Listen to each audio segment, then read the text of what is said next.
Welcome to the Joy of Cruising podcast with your host, award-winning author Paul C. Thornton, a weekly conversation with the amazing cruisers featured in the Joy of Cruising trilogy, comprised of The Joy of Cruising, Cruising Interrupted, and new release, The Joy of Cruising Again.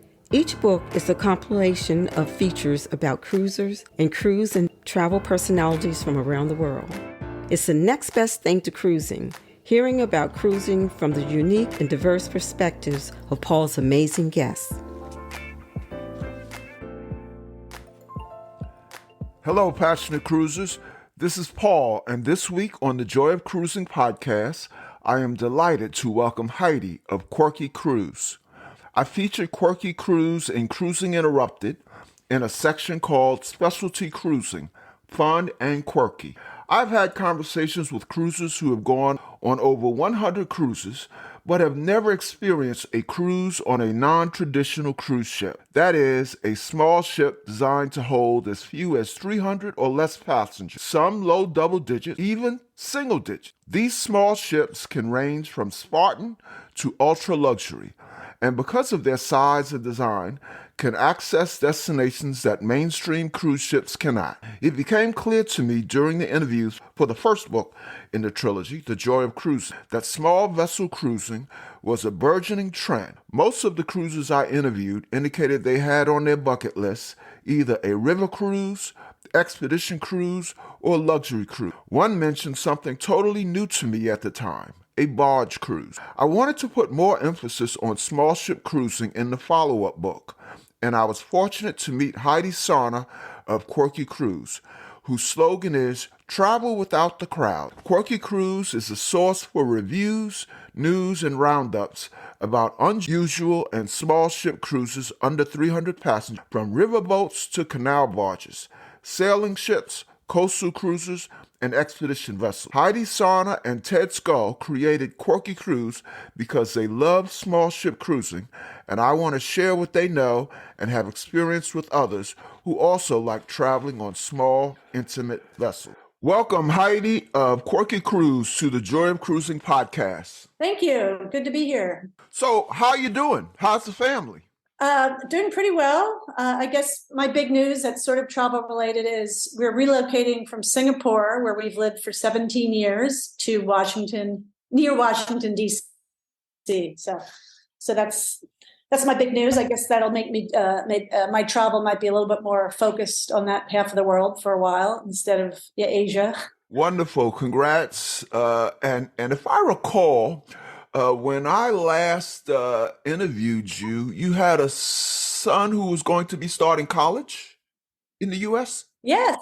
Yeah, good memory. I have twin sons, actually, and they're both now sophomores in college. So I guess you and I spoke about 2 years ago. Oh, okay. So, so that's going pretty well. Great. Yeah. Great. So tell our listeners about Quirky Cruise. So Quirky Cruise, my friend and travel writer colleague Ted Scull and I, we both have cruised a lot in our careers and lives. And I'd say 5-10 years ago, we often worked together for different guidebooks. We both used to write a lot for Travel Holiday, a magazine that is no longer. And we both sort of would talk about how we love the small ships. You know, we love the big ones too. Ted has written many books on big ocean liners. So it's not that we didn't like the big ones, but we were really drawn to the smaller canal boats, rivers, interesting coastal cruisers. And so we began talking about focusing on that more. And then I said to him, he had done a guidebook, I believe, that focused on small ships. But as you know, 5-10 years ago, print books were going the way of the dinosaur and the fax machine. So then I'm like, let's do a website, Ted. What do you think of a website that basically is a holding repository for small ship cruise articles and reviews? That we had done some already. And so that's how it started. It's just sort of as a place where articles and reviews about small, interesting, unusual cruises could live. So that's how quirkycruise.com. That's how we started it. And now it's mostly reviews, first-person reviews that we write, as well as other writers that we other contributors, but there's also news and roundups and essays. Sometimes Ted likes writing sort of look back on his life of travel type essays. So yeah, and we only cover under 300 passengers. That's sort of the ceiling that we came up with, 300 and under. Now, it's been several years since we chatted at length. What's been happening with Quirky Cruise in the last few years? Cruise highlights, key articles, accolades, so on. Well, yeah, I mean, as you know, COVID slowed things down for a lot of people, but I'd say what we continue to do and what the highlights for me are is that our audience is growing. And we're very niche, of course. We're not, we're always going to be niche. Fewer people probably enjoy small cruise ships versus the ones that love the big ones. But so we're happy and proud that we continue to get new subscribers to our newsletter. And so these are people that just sign up on their own volition because they want more information about small ship cruises. So, it's exciting. The last 6 months, we've had about 600 to 700 new signups. So I find that quite exciting. And yeah, so we we have hundreds and hundreds of reviews. We're working with more freelance writers, which I like. We've always had 4 or 5 that we work with. And now I've been working with another 5 or 6, so maybe 10 to 12. So I'd say that's the direction, some of the directions we're going in over the last few years. Well, when I do promos on social media for Cruising Interrupted, which of course is where we met, when I do them on Quirky Cruise, I always add something to the effect of, add a small ship adventure to your bucket list. What would you say to our listeners, about doing that? I mean, it's easy for me to say that. Tell listeners why a small ship adventure might be something worth trying. Right. Well, it's a good question. I mean, for us, I would say, the smallness makes it intimate. You get to really know people quite well, pretty much everybody on a boat, if it's only carrying 20 or 30 or 50 or even 80, 100 people. So you get to know the passengers well. Truly a community forms with you and the crew. You're close up, much closer generally to the landscape and the shore. There's not a long way to get to land. You're often either anchored very close or you're literally like on a river tied to a tree and you just hop off. And so I would say the intimacy and being up close to the destination and not, with crowds of people and waiting in line. And, it depends what you like, but I like that aspect. And often quirky small ship cruises do tend to go to more remote places. So for instance, I was just on the upper Mekong in Laos. So the country of Laos, some people aren't very familiar. It's in Southeast Asia. It's landlocked, but the Mekong River flows through it. So, for instance, that is such a special trip that I just got back on. So it's fresh in my mind. And you could really, it's one of the few ways to easily travel in Laos because the roads aren't good. It's quite an undeveloped country, is on the river. So if you want to see a country, remote mountains, seeing a river, in a really sort of pure way, it's not choked with commercial traffic and litter. And, it was so natural and so beautiful and not a lot of people. And, so for example, I would say most people I think would really enjoy, or a lot of people would enjoy an experience going somewhere like that. That's so off the beaten track. Talk about a couple of other unique destinations you've been able to access because of small ship cruising. Well, I was thinking of, for instance, what Ted, my partner, has done. He's traveled a lot too, more than me, and I've traveled quite a bit. But he, for instance, went to the Kimberley region in northern Australia. So a lot of people haven't heard of that. I really hadn't before he went there. So the Kimberley is a very, very remote, sort of prehistoric looking rocky area of northern Australia, and there are coastal boats from Lindblad and a few others that sail there. There are alligators and all kinds of animals you have to watch out for. But it's just a really off the beaten track, but yet beautiful, almost prehistoric looking place. So that's definitely one that comes to mind. Another I always tell people about is a company called Go to Canal Steamship Company, and they have three historic barges that are now passenger boats on the Go to Canal in Sweden. So you go across Sweden from one side to the other, from Stockholm to Gothenburg. Just a really unique way to see pastoral Sweden. 3 or 4 days it takes. And again, on historic boats that used to carry coal and wood and other things in the 19th century. So that's another really neat thing that you can really only do on a small ship cruise. I mean, they're all the barges in France. Sorry. So I could go on and on. Oh, no, I cut you off. Go ahead. I'm sorry. Okay. Well, I'm just saying there's all the cool barges you probably heard of in France, on the canals of France. I'm really into canal cruises. The ones in France carry about 6 to 12 passengers. I did one last summer that was just really, really enjoyable. You're on a narrow canal that, again, was built back before they were, highways and airplanes and things. So the cargo and goods were carried on canals, and now the canals are still there, and therefore small passenger barges. I mean, that's another special small ship cruise experience that I would definitely recommend to people. Now, speaking of barge ships, in the introduction, I talked about how in the previous book to the one you're in, The Joy of Cruising, I always ask features what's on their bucket list. And a number of people had small vessels on their bucket list. And one said something, to be honest, I had never heard of at the time, and that was a barge cruise. And then I asked her to explain it, and she did, although she hadn't gone on it yet.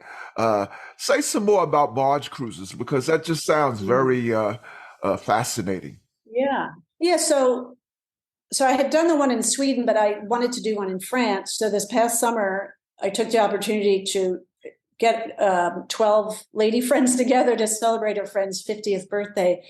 So that seemed like a great excuse. So all of us chartered the barge. You don't have to charter a barge. You can join a barge as a passenger and meet other people. But because they're so small, 6 to 12 passengers, I would recommend that ideally you charter it with friends or family. And it's the same price. You're all still paying a per person price, but it's so intimate that you really are on top of each other. And if you don't know, the other guests, or you don't like them, then it's a problem.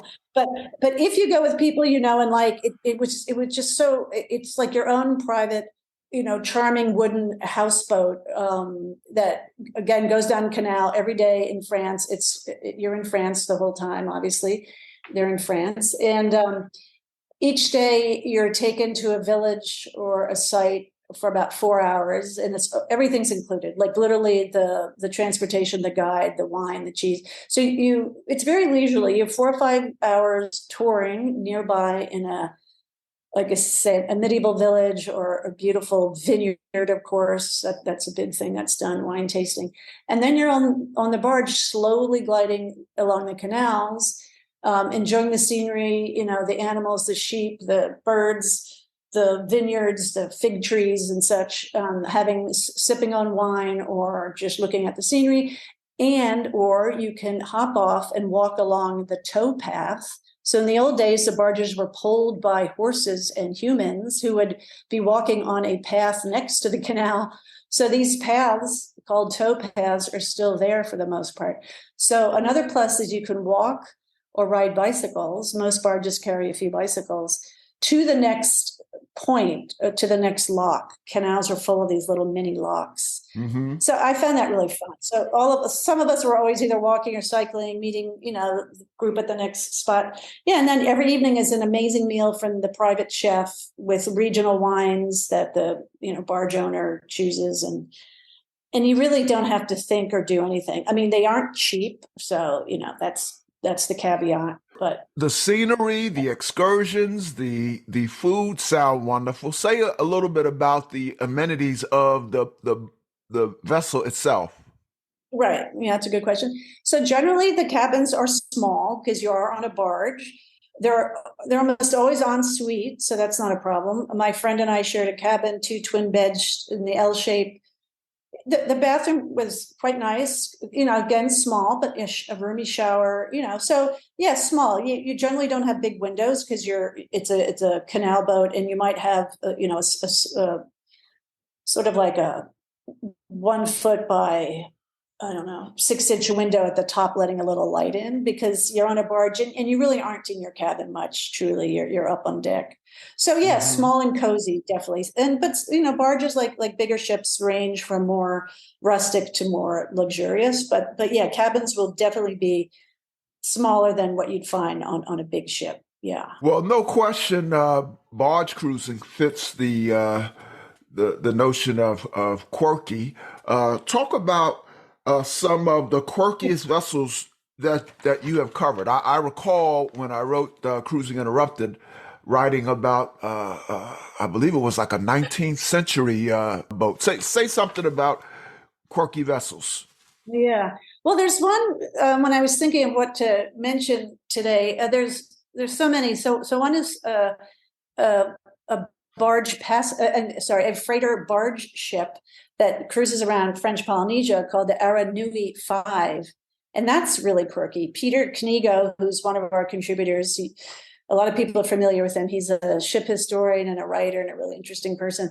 So that carries about 200 passengers. And and it's also dropping and picking up cargo around the islands of French Polynesia and Polynesia, because some of these islands, that's how they get their supplies. So you're watching things come on and off, which some people find fascinating. But then you're in the passenger quarter. So that's quirky. That's not for everybody, but that's one. Another one that comes to mind is with a company called Pandal, which I always love talking about. They're based in Southeast Asia. They do rivers mostly. But some years ago, they were going to Borneo. So that was sort of exotic. And so I did a 5-night Borneo river cruise on a sort of a muddy jungle river, where you could see logs being floated down.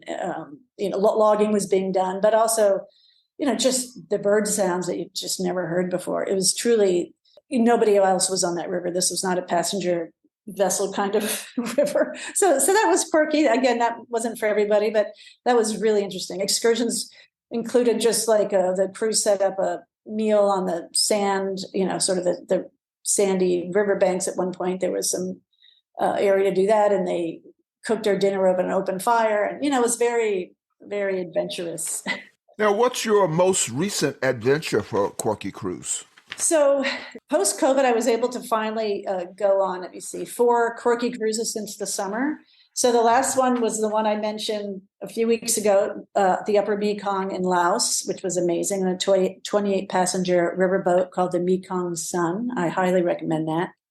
And then November, just before, was American Queen. I've always wanted to do an American Queen cruise on a river in the U.S. Now that's slightly higher than our 300 passenger limit. We make exceptions once in a while. So that's a 1995 replica, built in 1995 as a replica steamboat. And, with the big red wheel at the back, you might be familiar. That was really interesting. That was on the Tennessee River, I have to say. I really enjoyed that.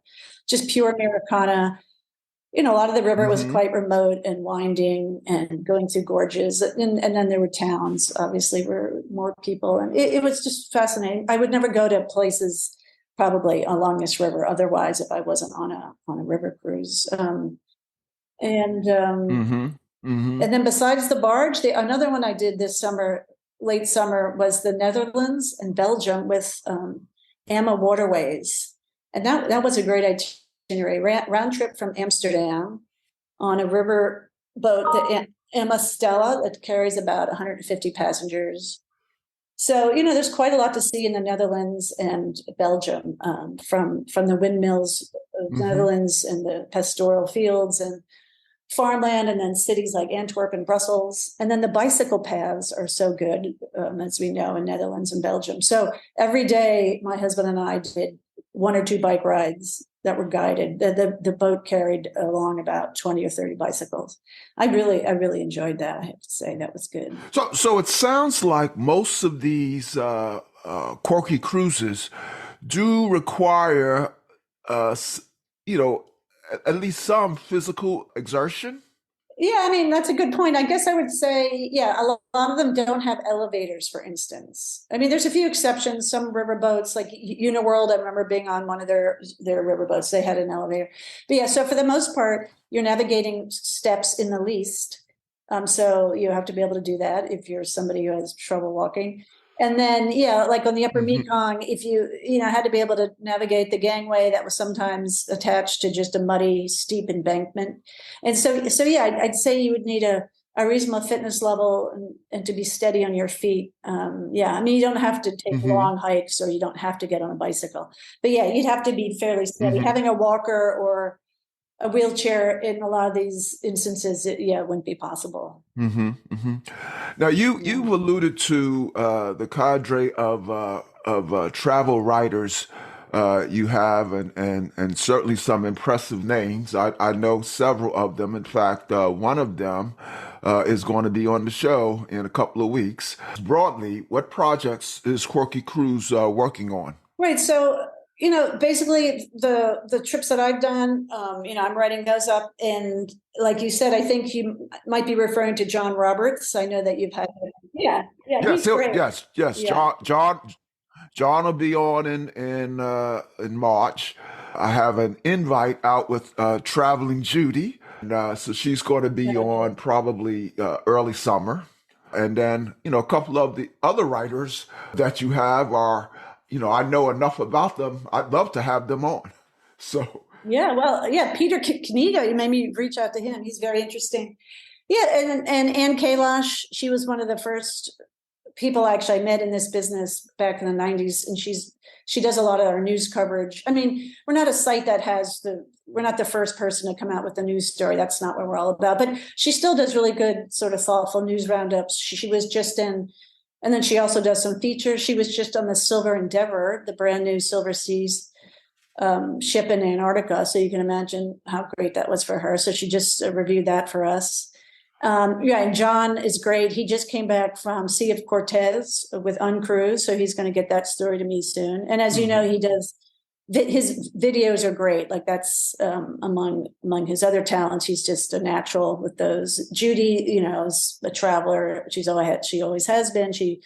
In fact, she was in Laos like a week or two before I was. Like we were like, oh, we're both doing Upper Mekong River cruises. But I'll mention a few new people though. So that those other folks and Dana Freeman, they've been writing for Quirky for a couple of years or more. Oh, And then a few new people that are yeah, Dana's Dana going to be Freeman. on the show in March. Oh, okay. Yeah, she travels a lot. She Mhm. really, and she does, yeah, land and sea, it seems. Yeah, in fact, when I mentioned one of the folks I profiled in the Joy of Cruising mentioned barge cruising was on their bucket list, that was Dana, and I know that she has since gone on that barge trip, Okay. so I'm sure we'll talk about that when she's on. Yeah, I'm familiar with a lot of your writers. In fact, Anne, not related to Quirky Cruise, of course, but I quoted Anne in the new book, The Joy of Cruising Again. I did a feature on the late Everett Phillips, who's a food and beverage giant, or was a food and beverage giant for Carnival, and Anne apparently covered Yeah. his memorial service, and I quoted her in the book. So. But yeah, I would love to have someone like with just a wealth of knowledge like that. So put in a good word Yeah. for me. I will. No, she is. She's a walking encyclopedia. Yeah. And then a few new people. Toby Saltzman, you might have heard of her. She just did her first story for us. She did a Seine River cruise with Viking from Paris, a round trip from Hmm. Paris. So you can imagine that was a great itinerary. That's going to be in our newsletter this week. And another woman, Allison Abbott. I don't even know how I met her. I have to say I wasn't familiar with her, but she went on this amazing Nile River cruise, not with one of the mainstream river lines, but a small company. And it's just this beautiful, I think maybe it was about 20 passengers, just beautiful interiors. I mean, very artistic looking and quirky. And she did a great story a couple months ago. I have to say, I love that. So yeah, it's great to work with new people too, just, on from my perspective. Yep. And of course, I'd love to have Ted on. Ted has Yeah. some great historical insights, and I'm sure he would be a Yeah. fascinating guest.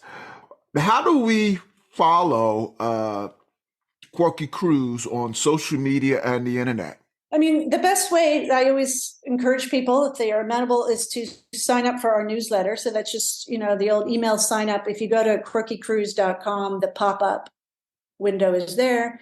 And if you put your email in there, I send out one, maybe two a month. So you're not going to be inundated, with too many annoying emails. But yeah, so that's the best way. So and every month I would put sort of our best and most interesting content in that newsletter. And then, of course, we're on LinkedIn and Instagram and Facebook would be our other outlets. I don't do too much on Twitter, but yeah. So Facebook, Instagram, especially our newsletter, and LinkedIn. Yeah.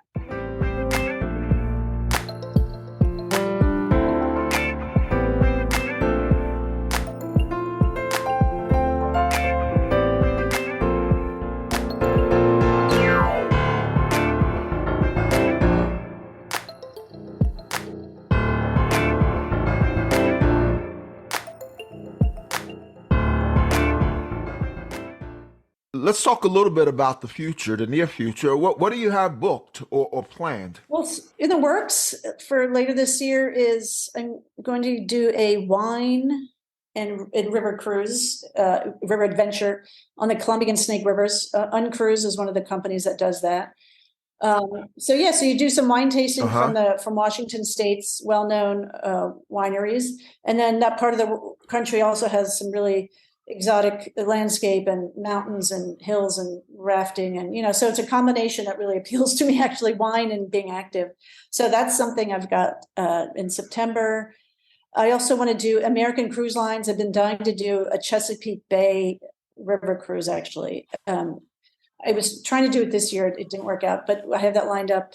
And so basically that's a round trip from Baltimore on one of the American Cruise Line river boats. They usually carry around 200 passengers. And so you're going to some of the historic Maryland and Virginia sites, Williamsburg, Annapolis, even up to DC and out again. There's quite a lot of historic, obviously, places in that region, Mount Vernon. And I also want to do a Ganges river cruise in India. I've done a few river cruises in India, which I loved, but I haven't done the actual Ganges out of Calcutta. So trying to work that in later. The season for that would be October to February. So that would be at the end of the year. So yeah. And then Europe, you can never, I always love going back to Europe to do rivers. So let's see if the Douro River in Portugal is also in my, let's see how much I can squeeze in. Those all sound wonderful, Heidi. Let me know if Quirky Cruise is looking for an administrative assistant to carry bags on boats. So, We're hired. What's on your bucket list? Seems like everything you do is a bucket list item, but what's on your long-term bucket list? Right. So I haven't been to the Arctic. So I'd love to go to Svalbard, which is pretty far up where you can see polar bears. But I have not been to Greenland or Iceland or any of those Arctic. I've been to Norway, but not actually far north. So yeah, definitely Arctic. There's a company called Secret Atlas that has mostly only 12 passenger. Their fleet is mostly made up of 12 passenger boats. Ships? Can you imagine? Those are quite small. So they focus on the Arctic. So I wouldn't mind trying them or another line. The Nile, we were in Egypt, my husband and I, like 30 years ago, but I have not done a more recent Nile. And after Alison Abbott wrote about her interesting, quirky, sort of non-mainstream Nile River, I would love to do that. And maybe the other one that has been on my list for years is Japan. There's a few small coastal ships that do partial circumnavigations of Japan. So I don't know if that's going to be anytime soon because that would be quite time consuming, but I would love to do that. Before we let you go, a couple of fun cruise questions and then perhaps an oddball question. What's your favorite cruise drink, meal, or both? Yeah, I eat everything. So I would say that sadly, when I come back from a cruise, I'm like, oh crap, I have 5 pounds to lose. But I guess I would answer the drink one. I mean, aside from Prosecco, which I can't ever say no to a nice Prosecco, but I also love to try local beer. So in Laos, it was called Beer Lao. In Indian rivers, Kingfisher is usually on hand. I remember the Red Stripe in the Caribbean. I mean, that was some years ago. I don't know if they still make that, but yeah, I really like the Netherlands. Yeah, There was good. Belgium, there were so many good beers. So yeah, I like a good local beer. yeah, Red Stripe is still made. I have purchased Red Stripe here in North Carolina. So Okay, yeah, that's I love the bottle. yep. All right. What's your most memorable or most outlandish or even most embarrassing cruise experience? Yeah, this is a fun question. Well, maybe I've blocked out anything that was too embarrassing because I couldn't think of anything awful. But yeah, like I said, maybe I just don't remember. But one thing that's sort of funny though comes to mind is in the 90s, my husband and I did a Windstar cruise, one of my first small ship cruises. So that was great. It left out of Istanbul, so we had the smart idea to fly from New York, where we lived, overnight, and then think that we just hop on the ship the next morning. Like we should have come a day early, as we all now tell each other. Never go to Europe 5 minutes before the ship. So we didn't do that. We fly straight from our offices. We got our work clothes on. Our flight's a little bit late, but when we land up, of course, our luggage is not there, and we have to get on the Wind Spirit because it's leaving soon. So basically, we get onto this beautiful romantic ship, and we don't have any luggage, and we got it about day 4. But we had, and because it's a small ship, they had a boutique, but all they had pretty much was swimming clothes. So my funny memory is that my husband standing as doing the sail away, and it's about 500 degrees, right? So he can't wear his office pant and suit. So he's wearing a bathing suit that he bought in the shop because that's all they had, with his with his leather work shoes and his work socks, like black socks with a leather shoe and a bathing suit and a work shirt rolled up to his elbows. And I remember people sort of staring because they didn't know at that time Wow. what had happened. They were like, you could just see, they're like, what is that man wearing? What's wrong with him? Does he think it looked good? I don't know. We had a good laugh. But then people were very That's nice. They started actually giving that. us clothes to borrow. Here's the oddball question. So first of all, welcome to any Quirky Cruise fans who are listening. Share one thing that my listeners and Quirky Cruise fans don't know about Heidi. Hmm. Well, one thing that might not be obvious is that I had never been on a cruise until I was 26. Maybe not that old, I don't know, but I had never even thought to go on one. I hadn't really desired to go on one. But my first magazine job in publishing, which is what I wanted to get into, happened to be for a magazine called Cruise and Vacation Views. And so I just think that's sort of funny that then from then on, my career and life has been wrapped around cruises, and I had never been on one, and I hadn't even desired to be one. And now it's great. I love them. But so I think that a lot of people probably don't expect that. Do you remember the ship? I sure do. It was the Canard Princess, and it's no longer. But I remember my boss, it was a small magazine. It was a trade magazine, 4 or 5 people in the office. And I remember my boss saying, I was an associate editor, and he said, come into my office. And he goes, so how would you like to go on a Mediterranean cruise? And I'm like, I knew it was coming at some point, but maybe not so soon. And he's like, yeah, so Malaga to Civitavecchia, Rome. And I'm like, okay. It was just so ridiculously amazing. So yeah, Malaga, Spain, across the Med, ending in Italy. So yeah, that was my first business trip to speak of. What an Yeah, and the entree! Canard Princess. It was, yeah, What exactly. It was an 800 passenger. It was great, a nice size Canard. So what an entree to cruising. yeah, indeed. So one last thing, Heidi, we're going to put you to work. Tell us who is the winner of a copy of The Joy of Cruising or Cruising Interrupted. Okay, well, I'm going to do a drum roll, and the name is Heidi Busser Alvarez.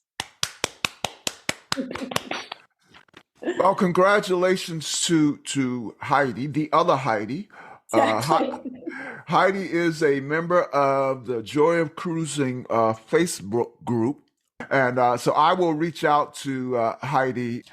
Heidi, thank you for coming on the Joy of Cruising podcast and continued all the best to Quirky Cruise. You know, things happen in the cruise community all the time, and you're a leader in the cruise community. So I certainly hope to have you back. Thank you very much. Well, thank you. I'd love to. It's a pleasure getting to know you, and good luck with your books and your podcast. Thank you. All right, Heidi, take care of yourself. Okay, you too. Bye-bye now. The Joy of Cruising and Cruising Interrupted can be ordered at the link on the joyofcruisingpodcast.com, each for $16.99 plus shipping. Order the soon-to-be-released The Joy of Cruising Again, also at thejoyofcruisingpodcast.com for $18.99. For each of the 3 books, use the discount code Joy of Cruising Podcast and get $4 off. Again, the discount code Joy of Cruising Podcast. Enter to win a copy of The Joy of Cruising or Cruising Interrupted while supplies last at thejoyofcruisingpodcast.com by joining the Joy of Cruising Podcast Facebook group or both to increase your chance to win. A winner will be announced on each show. Please leave us a review and tell a friend about us. Thank you. We hope you enjoyed the brief escape to the ocean. See you next week.